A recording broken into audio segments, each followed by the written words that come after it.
allez bien et que vous vous portez très très bien dans le nom du Seigneur.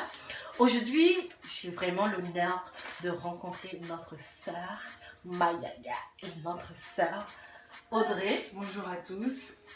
Donc aujourd'hui, comme j'avais expliqué un peu dans la vision de la nouvelle vision de Femme de Feu, et aujourd'hui j'aimerais rentrer un peu dans la vision qui représente la femme entrepreneuse. Donc j'ai invité ma sœur Audrey pour pouvoir témoigner de son témoignage d'abord et bien sûr de son métier. Je la laisse découvrir. Alors, bonjour à tous une fois de plus, j'espère que vous allez bien. En tout cas, moi je suis dans la joie de partager ce moment avec vous. Donc je m'appelle Audrey, alias Didrey pour les intimes, âgée de 27 ans. Cela fait maintenant 3 ans que je suis diplômée en tant qu'aide-soignante, que je travaille à l'hôpital Henri Mondor à Créteil, pour ceux qui connaissent, en chirurgie cardiaque. Et je vais vous faire découvrir cette profession qui me tient énormément à cœur, qui mérite tant d'avoir de valeur, qui est remplie de dynamisme. Bien sûr, il y a des compétences, des avantages, des risques, mais les réalités de cette profession, ce n'est pas ce que vous voyez à la télé, dans les reportages ou quoi que ce soit. Ce que je vais vous partager au travers de mon témoignage va vous en dire plus. En tout cas, j'espère que vous serez bénis et que ça pourra aider un des vôtres, une des vôtres, afin que ça puisse vous booster et ainsi entreprendre dans ce que vous aimez faire. Parce que c'est important d'exercer une profession où on s'épanouit pleinement. En tout cas, moi aujourd'hui, je suis heureuse de pratiquer ce métier malgré les aléas. Et je peux vous dire que je suis énormément dans la joie. En tout cas, soyez bénis. Donc voilà. Bon, je vais vous laisser découvrir la suite de cette vidéo.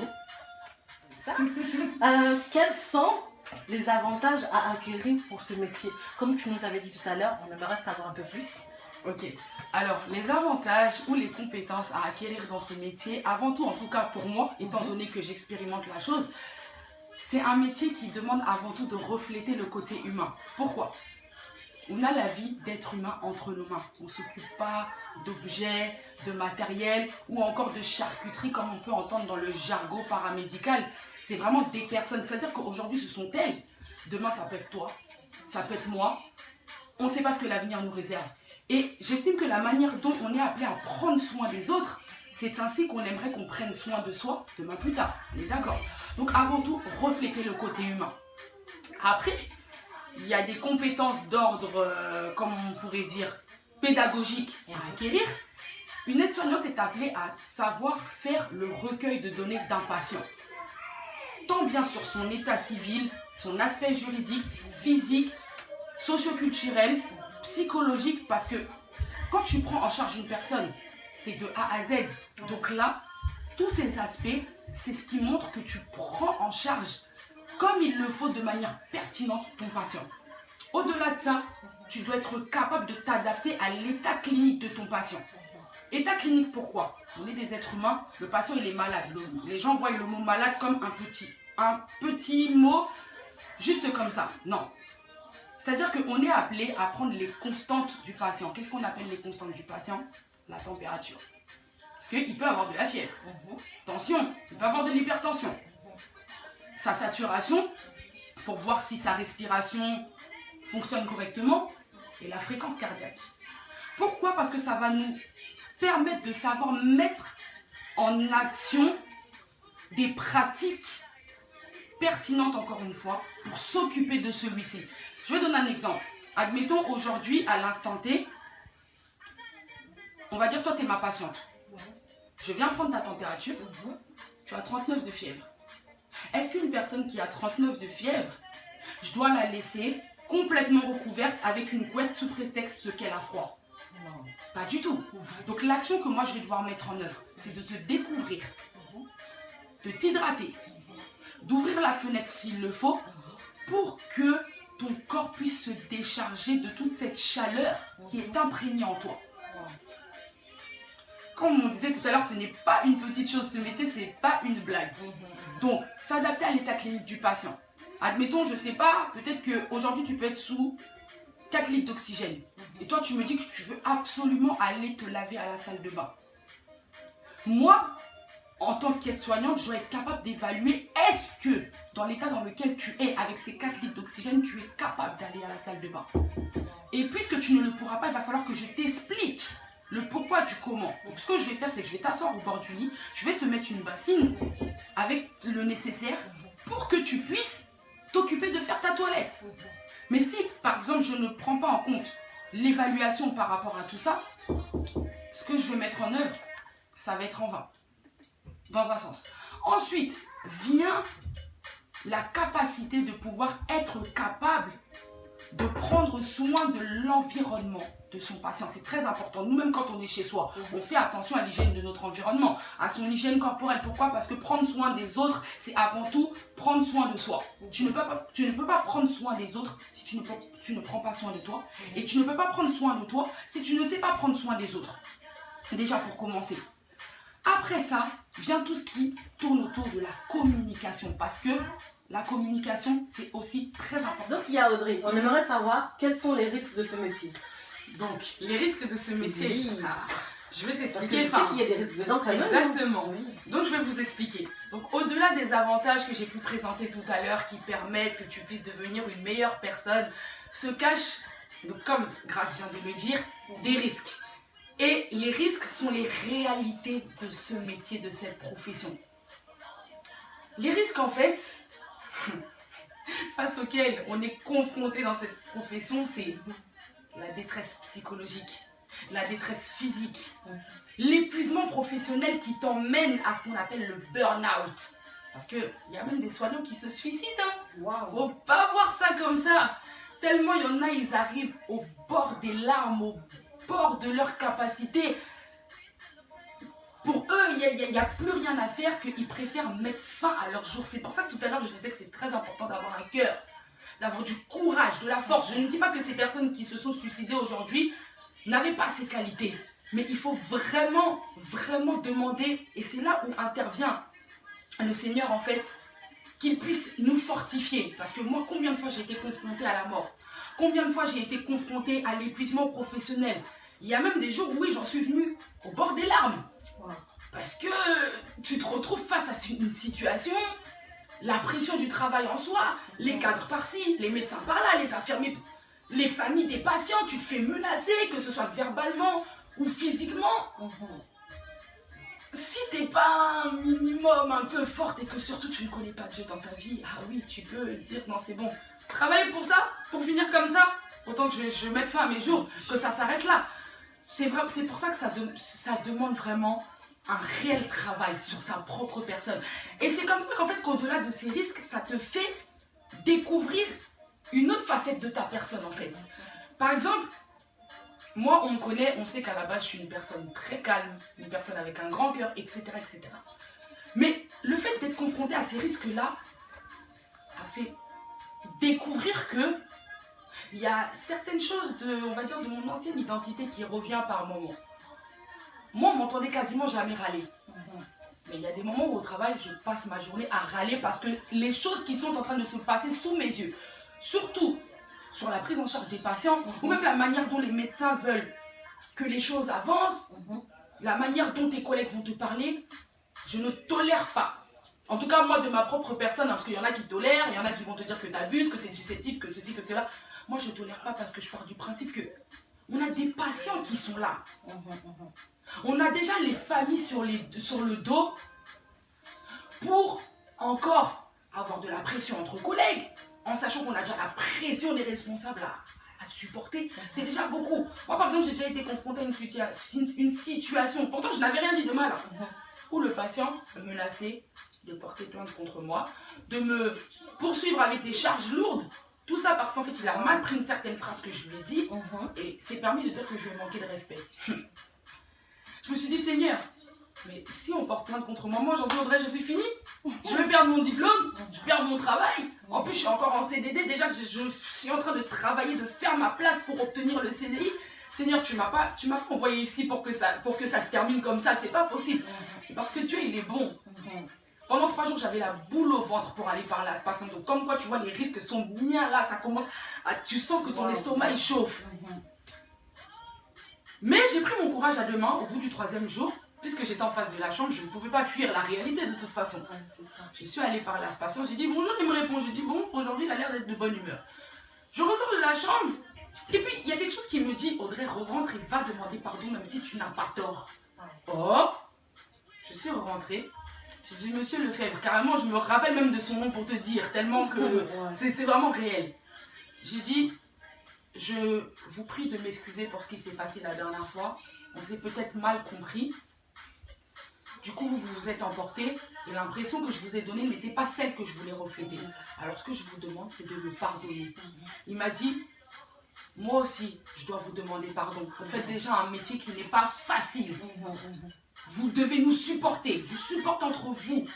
Donc, comme j'avais dit à votre collègue quand vous n'étiez pas là hier, qu'il n'y a plus d'histoire de porter plainte, plus d'histoire de vous poursuivre ou quoi que ce soit, je vais aller voir votre cadre et lui dire que toute cette histoire, c'est de l'histoire ancienne, on passe à autre chose parce que vous êtes quand même une personne humble et qui justement, on voit qui aime son travail, qui est tout à fait dévoué. Alors je ne peux pas me permettre de porter plainte contre une personne qui reflète ce trait de caractère qui est quand même remarquable. Je me suis dit, Seigneur, si c'est pas toi, c'est qui? Seigneur, si c'est pas toi, c'est qui? Mais tu vois, l'importance d'avoir Dieu en fait dans sa profession, parce que ce genre de choses peut t'emmener à faire des choses que tu n'aurais jamais pensé faire parce que tu craques. Beaucoup de personnes pensent que ce métier se résulte simplement, je fais la toilette du patient, je fais ceci, je fais cela. Non, non, non, venez expérimenter la chose pour voir ce qui se cache réellement derrière cette profession. C'est très profond, il faut creuser, creuser pour comprendre. Après, c'est pas parce qu'il y a des risques, des inconvénients que ce n'est pas une belle profession. C'est tellement une bonne profession qu'elle n'a pas la valeur qu'elle mérite d'avoir. Et c'est ce que j'essaye de défendre, moi, aujourd'hui. Bien que je cherche à évoluer dans le paramédical, je cherche à valoriser cette profession parce qu'elle mérite d'être digne et d'être estimée à sa juste valeur. Voilà ce que je peux te dire. Que Dieu te bénisse. Donc, quel conseil voudrais-tu donner pour les futures infirmières et les futures aides-soignantes? Alors, les conseils que je pourrais vous procurer avant tout, comme je disais un peu en interne à Grasse, parce qu'il faut savoir que quand on est filmé comme ça, il y a des choses qui sont un peu cachées. C'est que, avant tout, soyez vous-même. Soyez vous-même.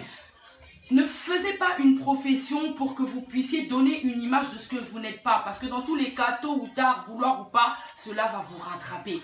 C'est très important d'être soi-même. Et surtout de faire une profession dans laquelle on s'épanouit. Parce qu'on l'aime énormément. Comme je vous l'ai dit au début de la vidéo, la profession d'aide-soignante, bien que je cherche à évoluer, je l'aime énormément. Elle me tient énormément à cœur parce qu'elle me fait du bien. Alors, c'est ce que je vous souhaite. Pourquoi est-ce que je vous dis ça et que j'insiste là-dessus? Beaucoup de personnes, souvent, on les entend dire « Moi, je fais telle profession parce que mon père m'a dit je dois faire ci. Parce que ma mère m'a dit je dois faire ci. Parce que ça paye bien. » Et oui, effectivement, surtout dans le domaine du paramédical, j'entends beaucoup de personnes dire « Moi, j'ai choisi d'être infirmière parce que ça paye bien. » Enfin, bon, ça, c'est ce que c'était avant. « Je fais aide-soignante parce que ça paye bien. » C'est pas faux. On arrive à toucher au-delà du SMIC, d'accord? Mais est-ce que tu dois exercer une profession à cause de son salaire? Ou plutôt à cause de ce qu'elle est et de ce qu'elle t'apporte et de ce que toi tu es capable d'apporter au travers d'elle. Je pense que la réponse se cache là. Donc c'est très important. Et ce que je vous donnerai aussi également comme conseil, c'est d'être capable de faire de votre profession un témoignage. Aujourd'hui, j'en parle ainsi parce que cette profession est un témoignage pour moi. J'ai quand même ramé 3 ans de ma vie avant d'être diplômée. Pourtant, j'ai le bac depuis 2010. J'ai fait XX intervention en fac de médecine, passer les concours infirmiers et ça n'aboutissait pas. J'ai même failli abandonner, mais parce que je me suis rappelé de la personne qui je suis, de ce que Dieu veut établir en fonction de mon appel. Parce que souvent il y a des professions qui sont en lien avec votre appel. Ceux qui ne croient pas en Dieu ne comprendront pas trop ce langage, mais à force d'expérimenter la chose, vous allez finir par saisir ce que je suis en train de vous dire. En tout cas, je vous le souhaite. Je me suis dit non, la meilleure particularité que Christ a pu me donner dans mon témoignage, c'est la persévérance. À combien plus forte raison je pourrais être capable d'abandonner ce qu'il m'a donné, qui au-delà d'être une profession est une mission. Donc faites de votre profession un témoignage, une mission. Et surtout, que vous puissiez refléter l'amour du prochain au travers de cette profession. Autant bien pour vous que vos collègues, que les patients que vous allez avoir. Parce qu'il y a des patients qui ont besoin de sentir cet amour-là. Bien qu'ils soient âgés, l'âge ne veut rien dire. Ils ont besoin de sentir cet amour-là, que tu puisses être capable de leur ressentir, de leur procurer du bien. Et puis toi-même, ça te fait du bien. Un exemple. Moi, il y a une patiente une fois qui m'a dit, la manière dont vous prenez soin de nous fait énormément de bien. En tout cas, je vous souhaite de préserver ce don comme il se doit. Je me suis dit, mais qu'est-ce qu'elle me raconte? Et puis moi, je pensais que c'était une chrétienne. Même pas. Je me suis dit, Seigneur, comment est-ce que tu as pu être capable de parler au travers d'une personne qui ne te connaît même pas, enfin, en tout cas, qui sait, entre guillemets, que tu existes, mais sans plus? C'est ça. Me dire que je dois préserver ce don, en sachant que les dons, c'est toi qui les donnes, ça s'acquérit. Donc, soyez vous-même. Faites de votre profession un témoignage, une mission. Reflétez l'amour du prochain. Il n'y a pas meilleur conseil que je puisse vous donner. Et le meilleur des secrets, c'est que vous puissiez vous épanouir. Parce que faire ou exercer une profession dans laquelle on ne s'épanouit pas, vous allez voir où est-ce que ça va vous mener. Et je pense que même, aujourd'hui c'est moi qui vous parle. C'est vous qu'on verra demain plus tard en train de nous dire plutôt, j'ai fait telle profession, je ne me trouvais pas à ma place dedans. Je suis la première témoin. Ah voilà. J'ai aussi fait ça dans la restauration. Je ne trouve pas ma place. Du coup, j'avais l'impression de ne plus être moi-même et ceci et cela. Faites ce que vous aimez afin que ce soit un témoignage. Que personne ne vous mente. Que votre cœur ne se trouble point. Si vous avez choisi de travailler dans le paramédical, c'est que vous savez que cela va vous apporter comme vous allez être capable d'apporter. Voilà ce que je peux donner comme petite astuce, petit ingrédient pour alimenter encore. C'est vrai que c'est vraiment très très important. Et même ce que tu disais, parce que moi je sais que quand je travaille dans la restauration, par contre, j'étais rentrée dans ce métier parce que c'est vrai que mes parents m'ont dit que ce métier était bien, surtout pour le salaire aussi. Et au fil des temps, parce que c'était à partir du moment où je commençais à rencontrer crise dans ma vie. Et j'ai senti que ce métier n'était pas fait pour moi. Parce qu'il y avait plus... C'est pas parce qu'il y avait trop de boulot dedans, non. Parce que chaque métier a ses conséquences, a sa valeur. Mais parce que je ne trouvais pas ma place dedans.